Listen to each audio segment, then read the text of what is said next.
This now, the impending sale of a block of derelict flats belonging to the SABC is causing quite a stir.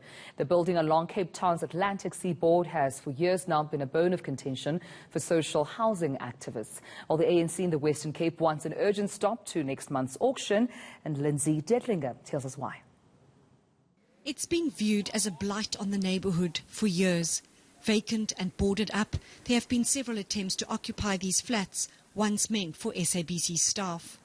Now this 2,000 square metre property comprising 5 plots of land is set to go under the hammer next month. The cash-strapped public broadcaster is putting several of its properties, both locally and abroad, up for sale. It says the disposal of non-core assets in Cape Town is part of its turnaround strategy. Next month's auction is intended to ensure a fair and transparent process that will yield maximum market value. But the official opposition in the Western Cape wants the sale of this property stopped.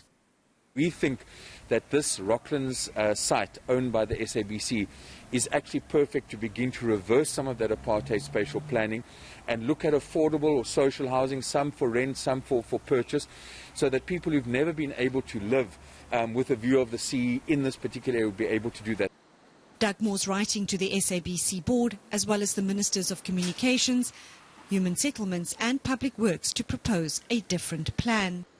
If we keep this in the state, there can be compensation. Human Settlements, and that would be our argument, for instance, could take this building, come to an agreement around cost with the SABC, but then utilize the building in the public interest.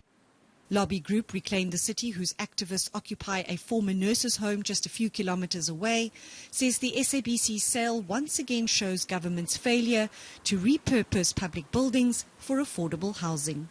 Lindsay Dentlinger, Cape Town.